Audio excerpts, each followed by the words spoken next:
જી નમસ્કાર, હું TR Jadav TR એજ્યુકેશનમાં ફરીથી એક નવા વિડીયોમાં તમારું સ્વાગત છે। મિત્રો, આ વિડીયોમાં જાણીશું નેશનલ મીન્સ કમ મેરિટ સ્કોલરશિપ યોજના 2024-25 ધોરણ 8 થી 12ના તમામ કેટેગરીના વિદ્યાર્થીઓને સ્કોલરશિપ યોજનાનો લાભ મળશે। તો ચાલો મિત્રો, આ વિડીયોમાં આપણે તે જ સ્કોલરશિપ NMMS સ્કોલરશિપ વિશે જાણીશું। તો અહીં તમે જોઈ શકો છો, રાજ્ય પરીક્ષા બોર્ડ ગુજરાત રાજ્ય સેક્ટર 21 ગાંધીનગર નેશનલ મીન્સ કમ મેરિટ સ્કોલરશિપ યોજના 2024-25 જાહેરાત ક્રમાંક તમે અહીં જોઈ શકો છો, NMMS 2024-25 11-005 11-280 જે જાહેર થયું છે 30/12/2024ના રોજ। તો આનો હેતુ શું છે? તો કે રાજ્યમાં નબળી પર આર્થિક સ્થિતિ ધરાવતા તેજસ્વી વિદ્યાર્થીઓ ધોરણ 12 સુધી અભ્યાસ પૂર્ણ કરી શકે તથા માધ્યમિક તથા ઉચ્ચતર માધ્યમિક શાળામાં ડ્રોપ આઉટ દર ઘટે તે હેતુથી ધોરણ 8માં અભ્યાસ કરતા વિદ્યાર્થીઓ નેશનલ મીન્સ કમ મેરિટ સ્કોલરશિપ નામની યોજના શિક્ષા મંત્રાલય ભારત સરકાર તરફથી અમલમાં મૂકવામાં આવેલ છે, જે કેન્દ્ર સરકાર તરફથી રાજ્ય પરીક્ષા બોર્ડ ગાંધીનગર દ્વારા લાભાર્થી વિદ્યાર્થીઓની પસંદગી કરવા માટે પરીક્ષા આગામી સમયમાં યોજવામાં આવશે। તો આ પરીક્ષા માટેના આવેદનપત્રો જે અહીં તમે વેબસાઇટ જોઈ શકો છો, SEBexam.organization વેબસાઇટ પર ક્યારે ભરી શકશો? તો તારીખ 1/1/2025 થી 11/1/2025 દરમિયાન ઓનલાઈન ભરવાના રહેશે। વેબસાઇટ મિત્રો તમે અહીં જોઈ શકો છો, www.sebexam.organization જે વેબસાઇટ ઉપર તમે ઓનલાઈન ફોર્મ ભરી શકશો। વાત કરીશું પરીક્ષા કાર્યક્રમ। તો પરીક્ષા કાર્યક્રમ અહીં વિગતવાર તમે જોઈ શકો છો। જાહેરનામું બહાર પાડ્યાની તારીખ 13/12/2024ના રોજ જાહેરનામું બહાર પાડ્યું છે। www.sebexam.organization વેબસાઇટ પર પરીક્ષા માટેનું આવેદનપત્ર ઓનલાઈન ભરવાનો સમયગાળો છે 1/1/2025 થી 11/1/2025 સુધી તમે ઓનલાઈન ફોર્મ ભરી શકશો।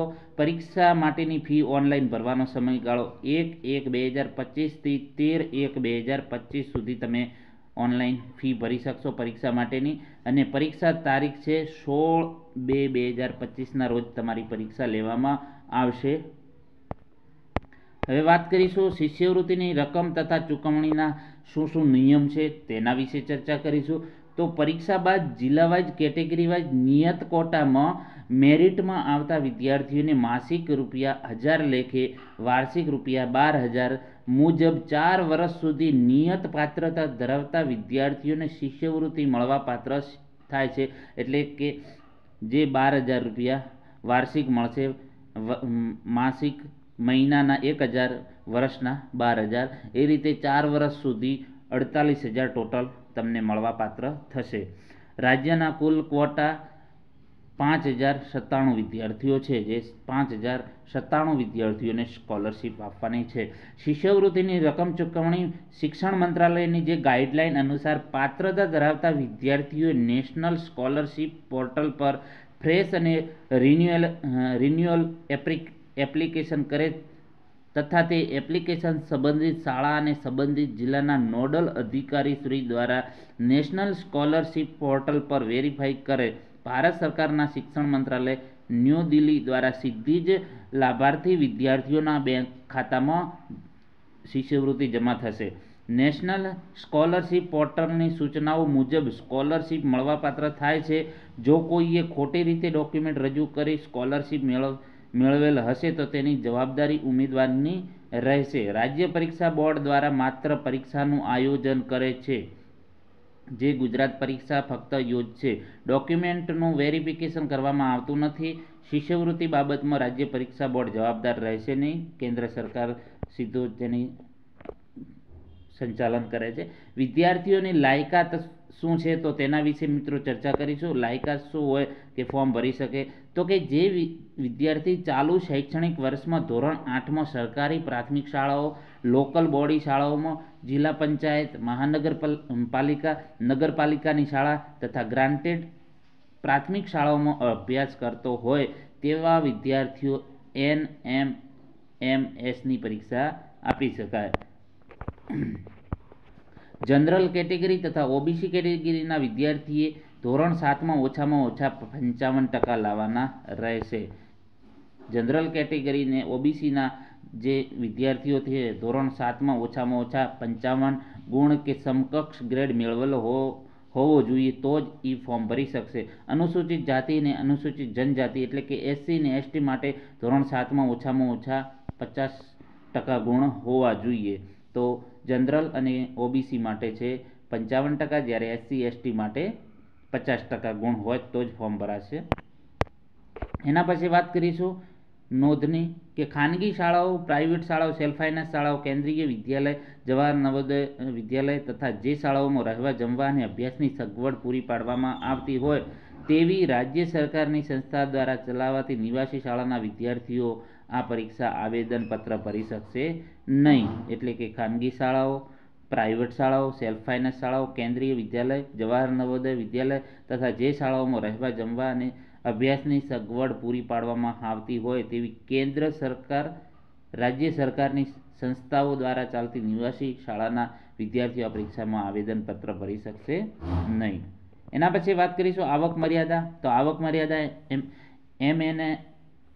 NMMSની પરીક્ષા માટે નક્કી થયા મુજબ ઉમેદવારના વાલીની વાર્ષિક આવક 3,50,000થી વધારે ન હોવી જોઈએ. વિદ્યાર્થીઓના આવેદનપત્ર સાથે વાલીની વાર્ષિક આવકના દાખલાની પ્રમાણિત નકલ તથા જાતિના પ્રમાણપત્રની પ્રમાણિત નકલ અવશ્ય અપલોડ કરવાની રહેશે. સરકાર દ્વારા અધિકૃત કરેલ અધિકારીશ્રીનો દાખલો અપલોડ કરવાનો રહેશે. આ પરીક્ષા માટે વિદ્યાર્થીઓના વાલીની વાર્ષિક આવકના પ્રમાણપત્ર અને જાતિ અંગેના પ્રમાણપત્ર જાહેરનામા મુજબ સરકારશ્રી દ્વારા અધિકૃત કરેલ સક્ષમ અધિકારીશ્રીનો દાખલો જોડવાનો રહેશે.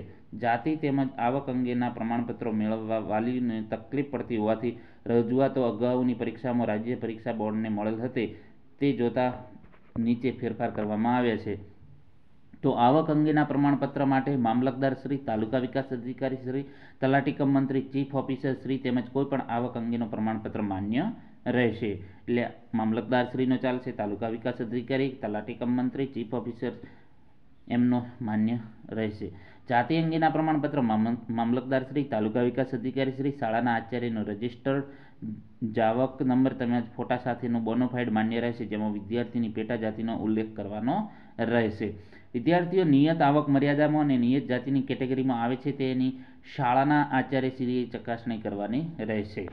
હવે ખાસ નોંધ છે કે નેશનલ મીન્સ કમ મેરિટ સ્કોલરશિપ પરીક્ષામાં ઉત્તીર્ણ થઈ મેરિટમાં સમાવેશ થયેલા વિદ્યાર્થીઓને સ્કોલરશિપ મેળવવા NSP પોર્ટલ પર રજિસ્ટ્રેશન કરવાનું થાય તે સમયે આવક અને જાતિ અંગે સરકારશ્રી દ્વારા અધિકૃત કરેલ સક્ષમ અધિકારીનું પ્રમાણપત્ર રજૂ કરવાનું રહેશે. આધાર કાર્ડ NSP પોર્ટલ પર રજિસ્ટ્રેશન કરતી વખતે વિદ્યાર્થીનું નામ આધાર કાર્ડ મુજબ હોય તે ફરજિયાત છે. તેથી આ ફોર્મ ભરતી વખતે વિદ્યાર્થીનું નામ આધાર કાર્ડમાં હોય તે જ રીતે ભરવાનું રહેશે તેમજ આધાર કાર્ડની કોપી અપલોડ કરવાની રહેશે. હવે વાત કરીશું પરીક્ષા ફી. તો પરીક્ષા ફી જનરલ કેટેગરી, EWS તથા ઓબીસી કેટેગરી વિદ્યાર્થીઓ માટે ₹70 એક્ઝામ ફી છે, જ્યારે PH, SC, ST અને કેટેગરી વિદ્યાર્થીઓ માટે ₹50 રહેશે. સર્વિસ ચાર્જ અલગથી તમારે ચૂકવવાનો રહેશે. કોઈપણ સંજોગોમાં ભરેલ ફી પરત કરવામાં આવશે નહીં. ફી ઓનલાઈન અંગે વાત કરીશું. તો ફી ઓનલાઈન પેમેન્ટ ગેટવે દ્વારા credit card, ATM card, net banking, વોલેટથી પરીક્ષા ફી ભરી શકાશે. એક સાથે મલ્ટી પેમેન્ટ પણ કરી શકાશે. ઓનલાઈન ફી ભરી જમા કરવા માટે પ્રિન્ટ એપ્લિકેશન ચલણ ઉપર ક્લિક કરવું અને ત્યારબાદ વિગતો ભરવીને ત્યારબાદ સબમિટ ઉપર ક્લિક, ત્યારબાદ આપેલ વિકલ્પમાં યોગ્ય વિકલ્પ પસંદ કરવો અને આગળની વિગતો ભરવી. ફી જમા થયા બાદ આપની ફી જમા થઈ ગઈ છે તેવું સ્ક્રીન પર લખાયેલું આવશે ને ઈ-રિસિપ્ટ મળે તેની પ્રિન્ટ કાઢી લેવી. હવે વાત કરીશું પ્રશ્નપત્ર કઈ ટાઈપનું હશે. તો MAT બૌદ્ધિક યોગ્યતા કસોટી, જેમાં 90 પ્રશ્નો હશે, 90 ગુણ હશે અને 90 મિનિટનો સમયગાળો હશે. SAT શૈક્ષણિક યોગ્યતા કસોટી, જેમાં 90 પ્રશ્નો હશે, 90 ગુણ હશે અને 90 મિનિટ સમય હશે. અભ્યાસક્રમની વાત કરીશું તો અભ્યાસક્રમમાં MAT બૌદ્ધિક યોગ્યતા કસોટીના 90 પ્રશ્નો શાબ્દિક અને અશાબ્દિક તાર્કિક ગણતરીના રહેશે. આ પ્રશ્નોમાં સાદ્રશ્ય, એનાલોગ, વર્ગીકરણ, સંખ્યાત્મક શ્રેણી, પેટર્ન, છુપાયેલી આકૃતિ વગેરેનો સમાવેશ થાય છે. એસીટી શૈક્ષણિક યોગ્યતા કસોટીના 90 પ્રશ્નોમાં ધોરણ 7 અને ધોરણ 8ના ગણિત, વિજ્ઞાન અને સામાજિક વિજ્ઞાન વિષયનો સમાવેશ થશે, જેમાં ધોરણ 7 માટે ગત શૈક્ષણિક વર્ષનો અભ્યાસક્રમ રહેશે. ધોરણ 8 માટે ચાલુ શૈક્ષણિક વર્ષનો પ્રથમ સત્રનો અભ્યાસક્રમ રહેશે.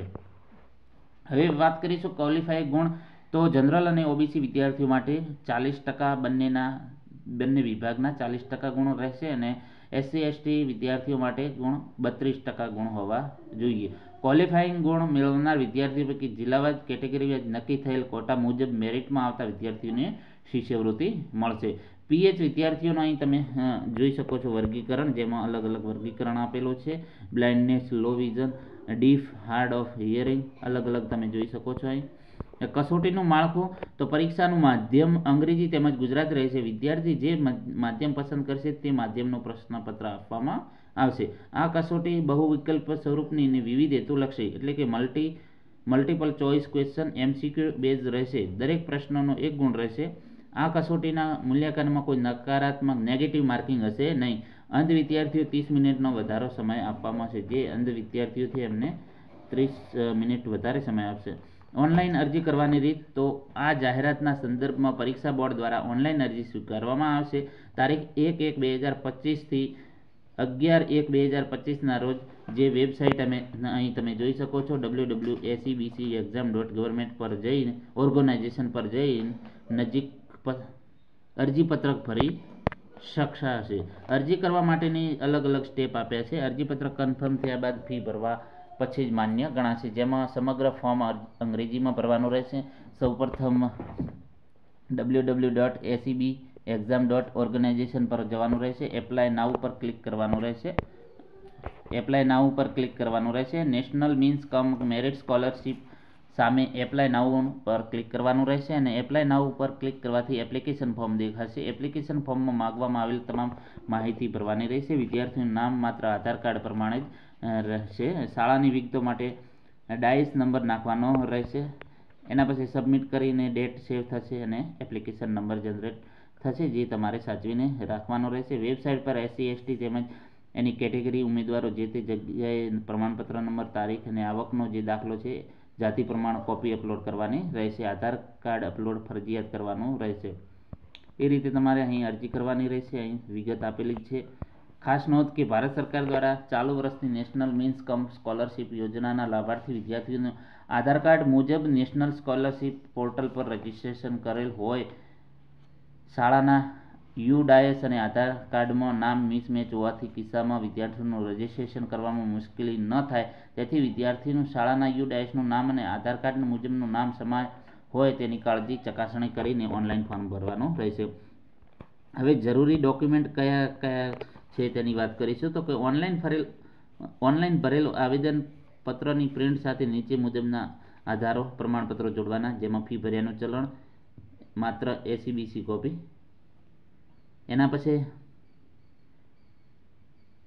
વિદ્યાર્થીનો આધાર કાર્ડની કોપી, આવકના દાખલાની પ્રમાણિત નકલ, પછી ધોરણ 7ની માર્કશીટ અથવા તો સમકક્ષ પુરાવો કે દાખલો, જાતિ અંગેના પ્રમાણપત્રની પ્રમાણિત નકલ અને વિકલાંગતા અંગેનું જેને લાગુ પડતું હોય એને. શાળાએ કાર્ય કરવાની. તો શાળાએ વિદ્યાર્થીઓને પરીક્ષા માટેના આવેદનપત્રો ઓનલાઈન ભરીને સંપૂર્ણ જવાબદારી જે તે શાળાને રહેશે. ઓનલાઈન ફોર્મ ભરતી વખતે સંપૂર્ણ તકેદારી રાખશે. પરીક્ષા કેન્દ્રો 300 જેટલા વિદ્યાર્થીઓ ધ્યાને લઈ તાલુકા કક્ષાએ પરીક્ષા કેન્દ્ર ફાળવવામાં આવશે. જો તેનાથી ઓછા વિદ્યાર્થીઓ હશે તો નજીકના તાલુકામાં પરીક્ષા કેન્દ્ર ફાળવવામાં આવશે. માર્ગદર્શક સૂચનાઓ. જે જિલ્લા પ્રાથમિક શાળાઓ શાસનાધિકારીઓ પોતાના તાબા હેઠળ તમામ સરકારી પ્રાથમિક શાળાઓ, ગ્રાન્ટેડ શાળાઓ, લોકલ બોડી શાળાઓ, જિલ્લા પંચાયત, મહાનગરપાલિકાની આ જાહેરનામાના તારીખ 3/1/2025 સુધીમાં પહોંચાડવાની રહેશે. કોઈપણ શાળામાંથી જાહેરનામું ના મળ્યાની વિલંબથી મળ્યાની ફરિયાદ ના આવે તે સંબંધિત જિલ્લા પ્રાથમિક શિક્ષણાધિકારીની કચેરીને સુનિશ્ચિત કરવાનું રહેશે. અગત્યની સૂચનાઓ અહીં તમે જોઈ શકો છો. અરજી ફોર્મ ચોકસાઈપૂર્વક ઓનલાઈન ભરવાનું રહેશે. જન્મ તારીખ, નામ, અટક બધું કમ્પ્લીટ છે કે નહીં બરાબર ચેક કરવાનું રહેશે. જેપીજી પીડીએફ ફાઇલ અપલોડ કરવાની રહેશે. એસસી એસટી અને પીએચના વિદ્યાર્થીઓ સર્ટિફિકેટ તેમજ આવકનો દાખલો વેબસાઇટ પર અપલોડ કરવાનો રહેશે. જો વિદ્યાર્થીઓના આધાર કાર્ડ પ્રમાણે ન હોય તો આધાર કાર્ડ પ્રમાણે એડિટ કરવું. અહીં તમે જોઈ શકો છો. ગાંધીનગર તારીખ 30/12/2024 પી.કે. ત્રિવેદી, અધ્યક્ષ, રાજ્ય પરીક્ષા બોર્ડ, ગાંધીનગર. તો મિત્રો આપણે આ વિડીયોમાં નેશનલ જે NMMS જે એક્ઝામ માટેની વિગત સંપૂર્ણ જોઈ. જો વિડીયો પસંદ આવે તો લાઇક કરજો, શેર કરજો અને ચેનલને સબસ્ક્રાઈબ કરવાનું ન ભૂલતા. Thank you for watching this video.